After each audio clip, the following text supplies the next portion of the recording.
Hermanos, continuando con nuestro estudio del libro de Hechos, el día de hoy vamos a hablar del versículo 6 al versículo 11. Quisiera que abra sus Biblias en Hechos, capítulo 1, versículos 6 al 11. Y dice así: Entonces los que se habían reunido le preguntaron diciendo: Señor, ¿restaurarás el reino a Israel en este tiempo? Y les dijo: no os toca a vosotros saber los tiempos o las sazones que el Padre puso en su sola potestad. Pero recibiréis poder cuando haya venido sobre vosotros el Espíritu Santo. Y me seréis testigos en Jerusalén, en toda Judea, en Samaria y hasta lo último de la tierra.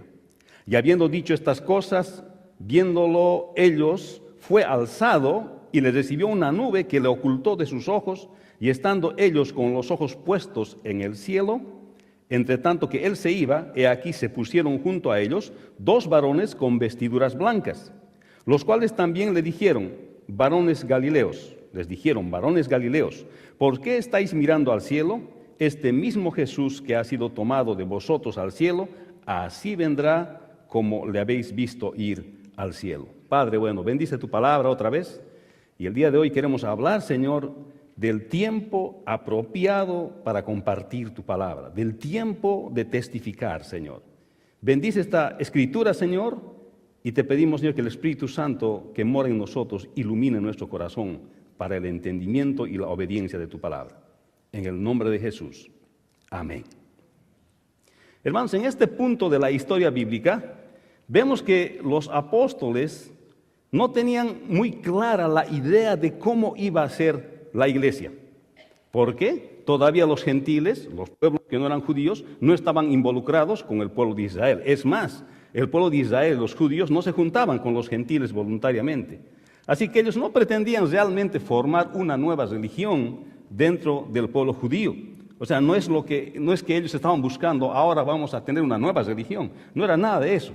Era que ellos empezaron a predicar que el Mesías había venido, y ese Mesías era el cumplimiento de las Escrituras, y que ellos habían estado con él, lo habían visto resucitado, y que la idea no era tanto como ellos pensaban, un Mesías guerrero, sino más bien era un hombre, Dios, que había venido a morir en la cruz del Calvario por nuestros pecados. O sea que la intención de ellos no era exactamente empezar una nueva religión, solamente hablar del Mesías prometido en el pueblo de Israel. Y esto sucedía pues con los judíos. El asunto era que 64 años antes de la venida del Señor Jesucristo habían sido conquistados por Roma. Más antes, los macabeos habían logrado la libertad por el 142 antes de Cristo más o menos. Se habían liberado del yugo del imperio de ese tiempo y habían dado un tiempo de libertad de aproximadamente 100 años a Israel. Y eran libres, pero el 64 antes de Cristo otra vez Roma aparece y conquista a Israel. Y esto no les gustaba mucho a los israelitas y estaban tenazmente opuestos a los griegos, primeramente, y luego estaban opuestos a los romanos, porque ellos pretendían hacerles obedecer a dioses que no eran el Señor. Pero aquí llama la atención, en el versículo 3 dice lo siguiente. Dice: a quienes también después de haber padecido, se presentó vivo con muchas pruebas indubitables, apareciéndoles durante 40 días y hablándoles acerca del reino de Dios. Ahora mire lo que dice en el versículo 6. En el versículo 6 dice: entonces los que se habían reunido le preguntaron diciendo: Señor, ¿restaurarás el reino de Israel, a Israel, este tiempo? Si pone atención en esos 2 versículos, el primer versículo está hablando del reino de Dios y el segundo versículo está hablando del reino a Israel. Había una relación y hay una relación entre lo que es el reino de Dios. Y por eso la pregunta es: ¿cuál es tu perspectiva del reino de Dios? El asunto es de la forma en que uno piensa que es el reino de Dios, va a ser su conducta dentro del reino de Dios. ¿Qué es lo que piensa del reino de Dios? Eso es lo que va a hacer dentro del reino de Dios. ¿Y qué es realmente el reino de Dios? ¿Y cuál es tu perspectiva? ¿Cuál es nuestra perspectiva del reino de Dios? En este caso, los israelitas, su perspectiva era: estamos siendo conquistados 64 años, ya más de 90 años conquistados por los romanos. Ahora necesitamos un libertador, uno que venga y tome el poder político. Ahora llega el Señor Jesucristo y dice que es el Mesías, pero él no tiene intención de tomar el poder político. Ese era el contexto de Israel en aquel tiempo. No tenía la intención de tomar el poder político, porque Jesús lo dijo varias veces: mi reino no es de este mundo. Entonces, este es el contexto de ellos, y por eso hacen esta pregunta en el versículo 6, cuando dicen: entonces los que se habían reunido le preguntaron diciendo: Señor, ¿restaurarás el reino a Israel en este tiempo? Eso no quiere decir que los discípulos no habían entendido lo que era el reino de Dios. Eso no significa.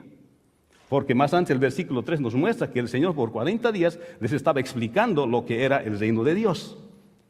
Lo que significa es que era una pregunta inocente. Ellos querían restaurar el reino de Israel porque casi por 100 años están esperando ser libres del yugo romano, y aparece el Señor Jesús, les habla del reino y que ellos creen que es verdad el reino, y le preguntan, una pregunta honesta, le dicen: Señor, ¿y vas a devolverle a Israel su reino político?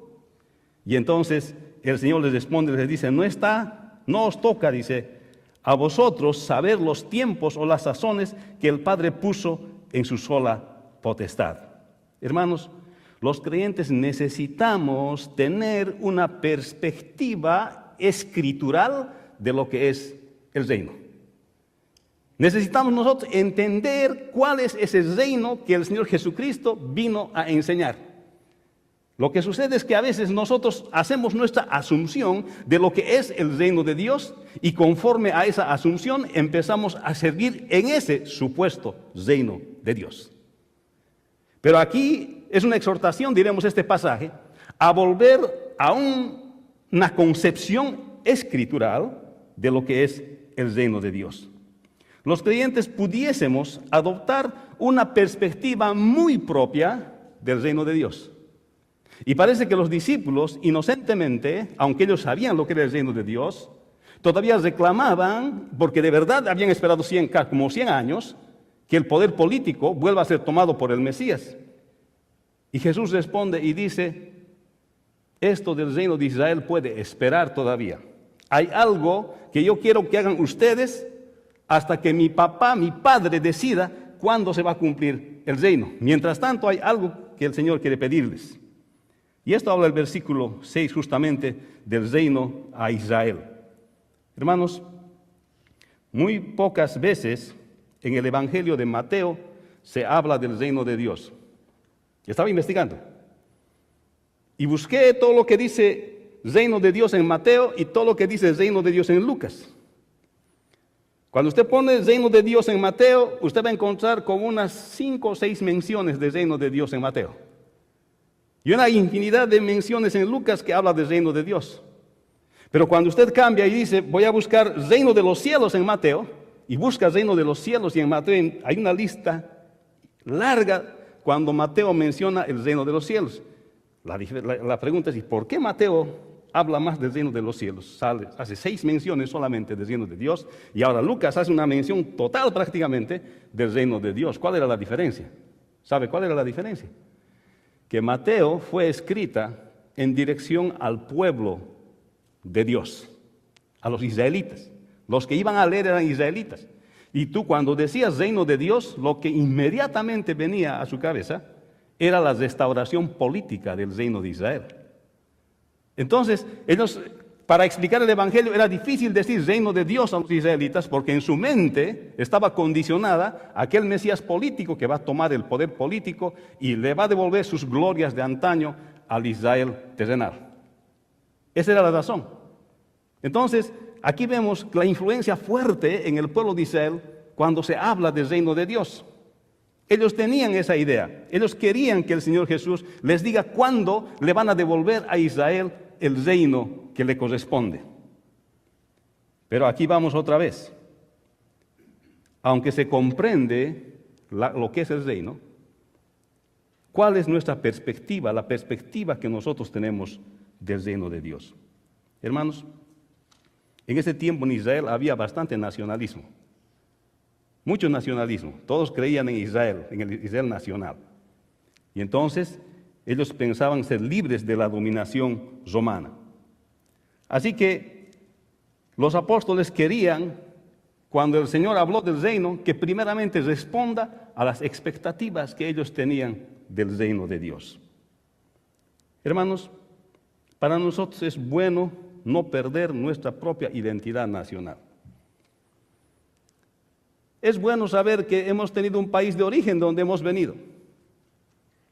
Ayer nos reuníamos con un grupo de hermanos en la fe y ellos han entrado a Ancestry.com, ese sitio de internet, donde tú puedes encontrar quiénes han sido tus antepasados. Pues si hemos llegado a la anterior generación, no creo que yo tenga antepasados aquí que en Ancestry aparezcan. Yo debo ser el primero que aparece acá. Pero si han venido 3, 4 generaciones atrás, seguro que van a encontrar. Y uno de ellos decía, yo tengo conexión con el general Washington. Había sido mi tatarabuelo, no sé de qué generaciones. Tiene conexiones allá. Hermanos, no es malo que nosotros tengamos cierta conexión, conservemos nuestra identidad nacional, pero cuando estamos en el reino de Dios, está hablando aquí la palabra del Señor, cuando estamos en el reino de Dios, nuestra identidad nacional puede esperar. Por eso es lo que dice, y me seréis testigos, dice el versículo 8, pero recibiréis poder, dice, cuando haya venido sobre vosotros el Espíritu Santo, y me seréis testigos en Jerusalén, en toda Judea, en Samaria y hasta lo último de la tierra. O sea, nuestra perspectiva del reino tiene que ser atravesando las barreras culturales. Es cierto que tenemos identidad nacional. Yo siempre escucho decir a los bolivianos que la comida boliviana es la mejor del mundo. No es cierto. ¿No están de acuerdo, verdad? Aquí la costarricense es la mejor comida del mundo. O la peruana es la mejor comida del mundo. Cada uno tiene su propia perspectiva de su propia nacionalidad. Cada uno tiene su propia perspectiva de su propia identidad. Pero cuando se habla del reino de Dios, así como los discípulos estaban diciendo, restaurarás a Israel el reino de Dios. O sea, nuestra tendencia natural es hacernos ver de dónde nosotros hemos venido, de dónde nosotros somos. Pero cuando se trata del reino, el Señor no le dice que no, pero tampoco le dice que sí, y le dice, a ti no te toca saber eso.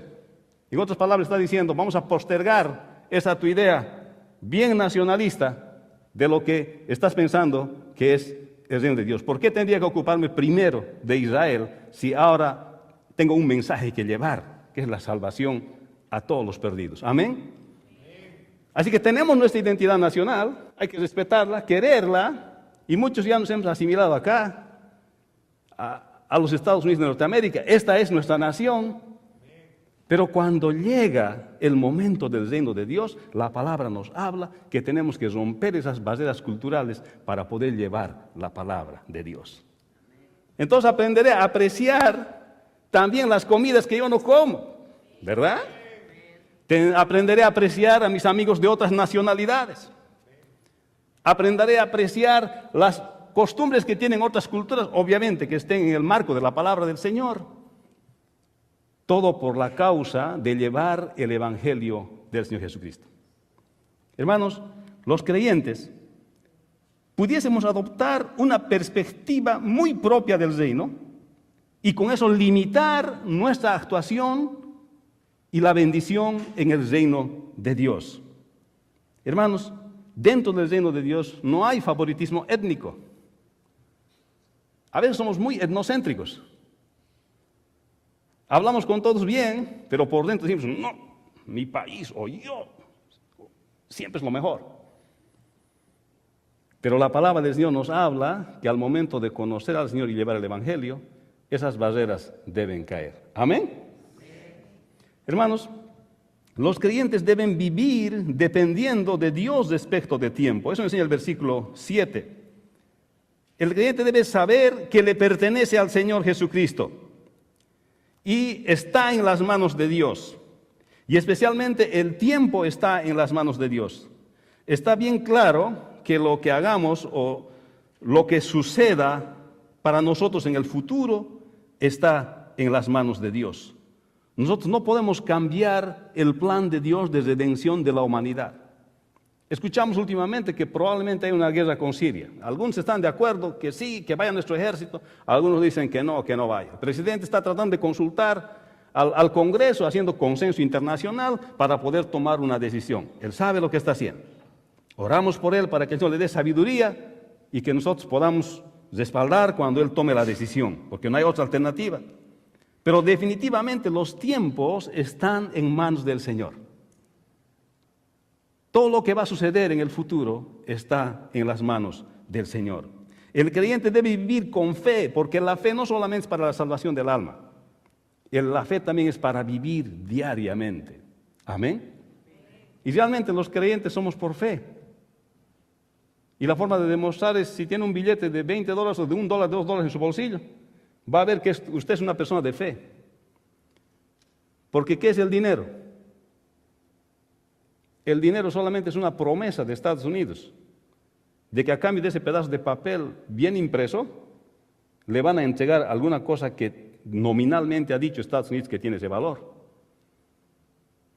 Eso es el dinero. Y usted tiene fe en eso, usted cree, porque el gobierno le da su palabra. Eso es fe. Pero imagínese que el sistema financiero se caiga y usted tenga guardado en la casa $100,000. Cuando le dé hambre, $100,000 de papel no le van a llenar el estómago. Si el sistema se cae, toda esa promesa financiera se cae también. Entonces, el ser humano esencialmente es un ser humano de fe. Así que nosotros, cuando se tratan de los tiempos y de las sazones, de las cosas que van a suceder en el futuro, dependemos de Dios, porque nosotros hemos nacido por la fe para la salvación en Cristo Jesús y andamos en la fe del Hijo de Dios todos los días. Pero una perspectiva limitada del reino de Dios nos puede llevar también a limitar la extensión del reino de Dios, y luego podemos no estar honrando plenamente el mandamiento del Señor de llevar el Evangelio a toda criatura. Hermanos, esto podemos ver. Y también el versículo 8 dice: pero recibiréis poder cuando haya venido sobre vosotros el Espíritu Santo, y me seréis testigos en Jerusalén, en toda Judea, en Samaria y hasta lo último de la tierra. Los creyentes testificaremos del Señor Jesucristo en todo el mundo por el poder del Espíritu Santo hasta su segunda venida.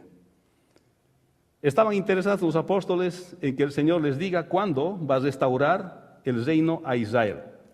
Y aquí el Señor les responde, les dice: no es de ustedes ocuparse de los tiempos, no se preocupen, el Padre se ocupa de estas cosas, está en su potestad. Pero les dice después: y recibiréis poder. Lo que le está diciendo es que los creyentes deben testificar del Señor Jesucristo en todo el mundo por el poder del Espíritu Santo hasta su segunda venida. Porque el 9 dice: y habiendo dicho estas cosas, viéndolo ellos, fue alzado y los recibió una nube que le ocultó de sus ojos, y estando ellos con los ojos puestos en el cielo, entre tanto que él se iba, he aquí, se pusieron junto a ellos 2 varones con vestiduras blancas, los cuales también les dijeron: varones galileos, ¿por qué estáis mirando al cielo? Este mismo Jesús que ha sido tomado de vosotros al cielo, así vendrá como le habéis visto ir. Hermanos, el poder del Espíritu Santo nos ayuda a romper las barreras culturales y cualquier tipo de barrera, y nos apoya para testificar del Señor Jesucristo.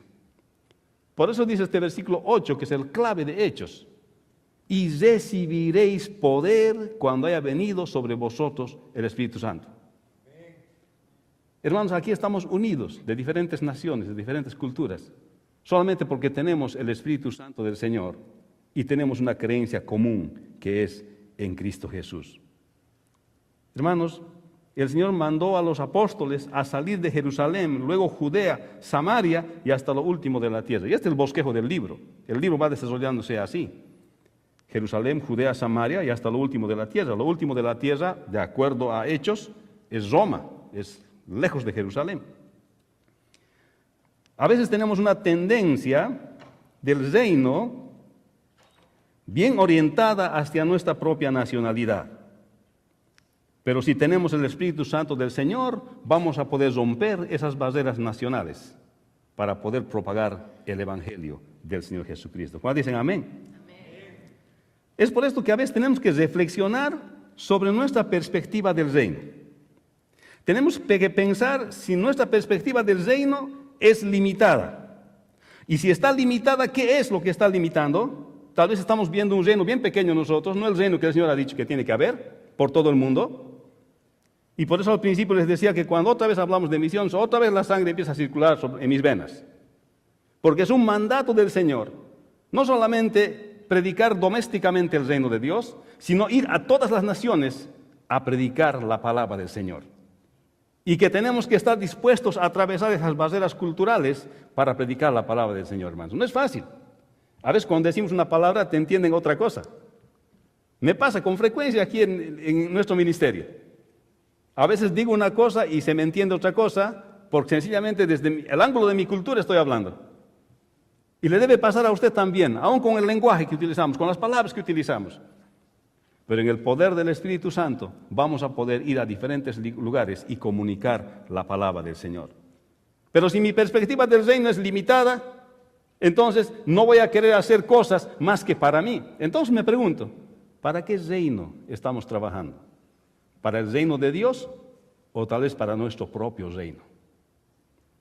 Tal vez la pregunta es, ¿estamos en el reino de Dios o estamos trabajando para nuestro propio reino? Tal vez nuestras limitaciones, cuando nosotros pensamos limitadamente del reino, probablemente también estamos limitando nuestra participación para el reino del Señor. Pero el mandato es claro, de romper las barreras nacionales e ir a buscar y extender el reino de Dios. Y en cada nación, en cada cultura, existen cosas lindas y existen cosas que no son lindas. Hay cosas que nos gustan y hay cosas que no nos gustan. Pero el Señor nos ha mandado a romper estas barreras culturales por amor al testimonio del Señor Jesucristo. ¿Cuándo dicen amén? Amén? Hermanos, ¿cómo estamos haciendo? Tenemos el poder del Espíritu Santo que nos está ayudando a romper estas barreras y testificar del Señor Jesucristo. En síntesis, lo que el Señor estaba diciendo es, ustedes me están preguntando si voy a restaurar a Israel su reino. El Señor está diciendo, eso no les toca a ustedes saber. Eso puede esperar. Hay algo más importante que ustedes deben hacer. Y es predicar el Evangelio a toda criatura. Porque el tiempo se va a cumplir. Porque el Señor nos dejó a nosotros la tarea de testificar de Él a todo el mundo. La tarea es de la iglesia de testificar del Señor Jesucristo al mundo. Y en síntesis, como decía, el Señor está diciendo, este es el tiempo de testificar de mí. Es el tiempo de testificar del Señor Jesucristo.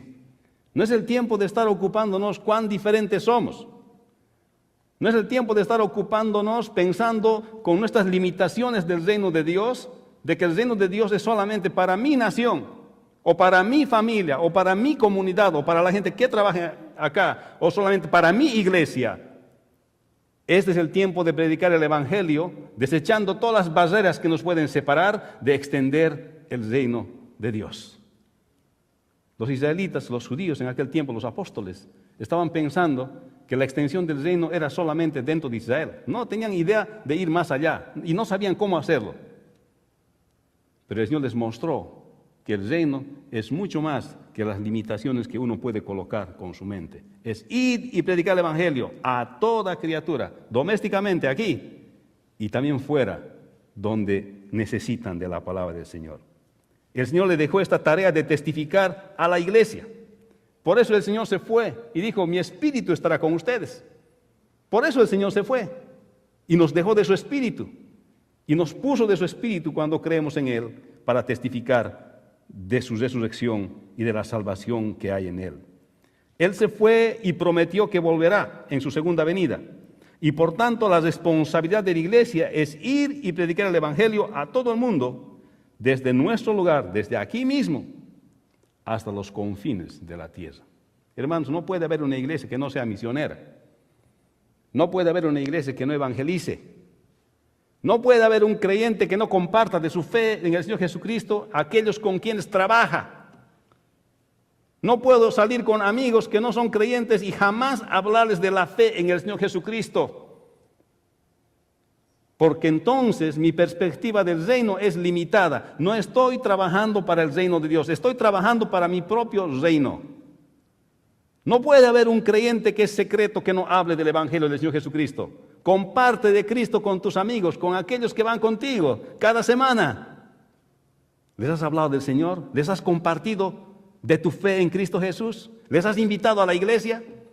¿Con cuántos nuevos llegas a la iglesia el día domingo? ¿A cuántos recoges en tu camino y los traes aquí a escuchar la palabra del Señor? ¿Cuánto tiempo le dedicas a testificar del Señor Jesucristo a aquellos que te rodean y que no tienen la esperanza en el Señor Jesús? Pero aquí está diciendo bien claro, restaurarás el reino a Israel. Está diciendo, no te toca a ti saber eso. Te estoy dando poder para que vayas a predicar. ¿Por qué? Porque dicen aquellos varones, dice, ¿qué están mirando? Aquí este Jesús que ha ido al cielo, igualmente va a volver. Lo que está diciendo la Escritura es que nuestro deber es predicar el Evangelio hasta el momento en que vuelva el Señor Jesucristo. Amén.